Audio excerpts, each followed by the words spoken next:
Audio Jungle. Assalamualaikum warahmatullahi wabarakatuh.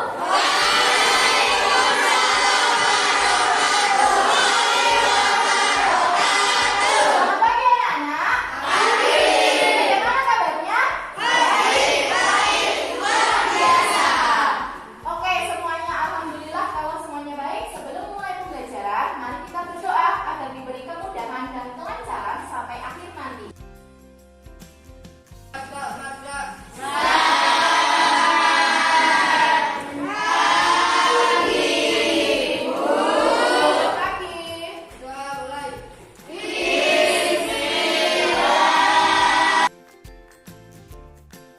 Bela negara kita 1, 2, 3. 17 Agustus tahun 45. Itulah hari tenang, cerdas, ceria, kreatif, berprestasi, baik hati, sopan santun, siap dan juara. Kita yang pertama nanti kita akan masuk sumber alternatif energi listrik dan yang terakhir nanti akan menyimpulkan prinsip kerja sel surya. Baik anak-anak, kita akan melakukan pretest dulu sebelum memulai pembelajaran kali ini. Silakan dikerjakan secara sendiri-sendiri.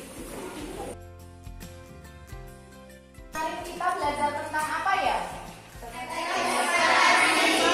Betul, terus belajar tentang apa lagi? Iya, cara menghemat energi listrik. Ada yang masih ingat bagaimana cara menghemat energi listrik? Betul, mematikan lampu jika tidak digunakan.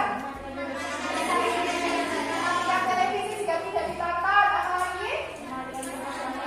Mematikan kipas angin jika tidak digunakan. Nah, mengapa kita harus menghemat energi listrik?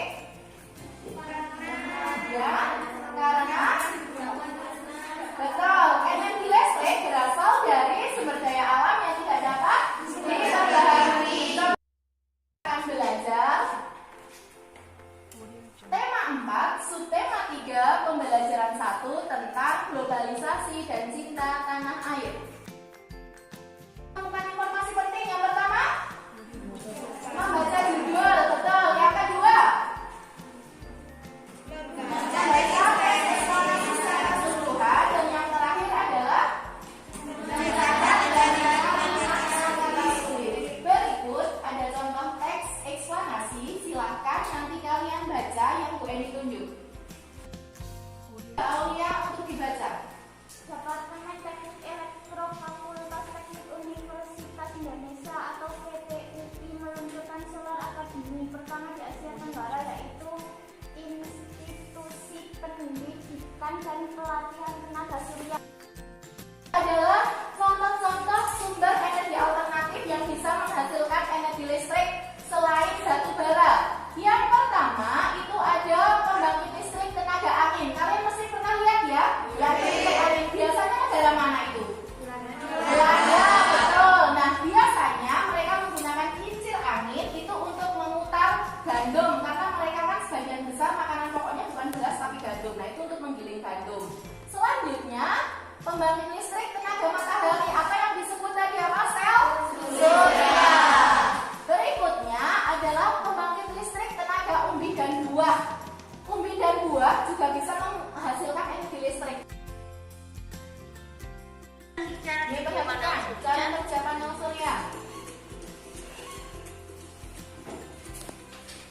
Secara sederhananya, matahari membiaskan cahayanya dan kemudian cahaya tersebut akan diterima oleh panel surya melalui sel-sel surya sehingga akan menghasilkan tegangan listrik direct current atau sejajar.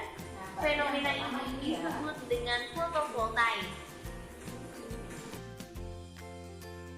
Tonton video tadi, coba sebutkan bagian-bagian sel surya dulu. Yang pertama, panel surya. Yang kedua, batu baterai. Dan yang ketiga, konverter. Bagaimana cara kerja sel surya?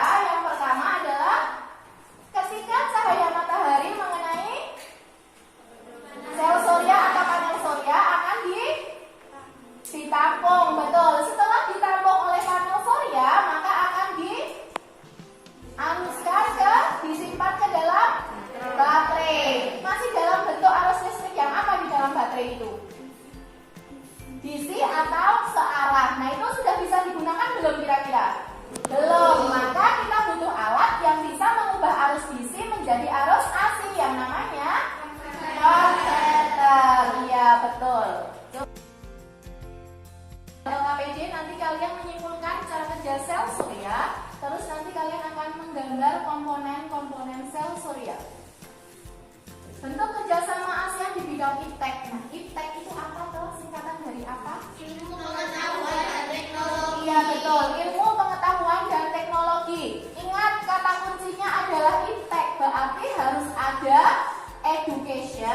education itu adalah pendidikan, terus harus ada kata science.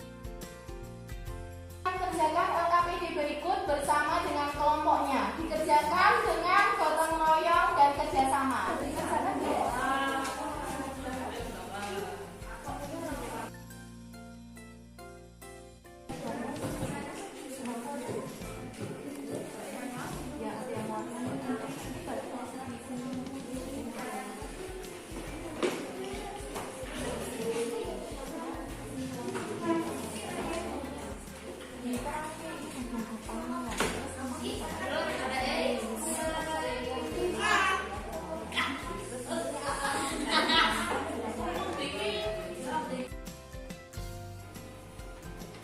Prinsip kerja sel surya. Komponen berfungsi untuk menghasilkan energi listrik melalui PLTS dibutuhkan beberapa komponen pendukung penghasil tenaga surya. Panel surya berfungsi merubah cahaya matahari menjadi listrik. Panel kontrak berfungsi untuk mengatur aliran listrik dari panel surya ke baterai. Baterai berfungsi menyimpan arus listrik yang dihasilkan. Mau menambahkan dari presentasi kelompok 1? Tidak ada? Berarti sudah setuju dengan kelompok 1? Silakan beri tepuk tangan ke kelompok 1. Coba perhatikan tadi yang sumber energi alternatif kelompok 2 menyebutkan ada minyak. Apakah kalian setuju itu termasuk sumber energi alternatif? Tidak setuju. Kira-kira mengapa minyak kok bukan termasuk sumber energi alternatif?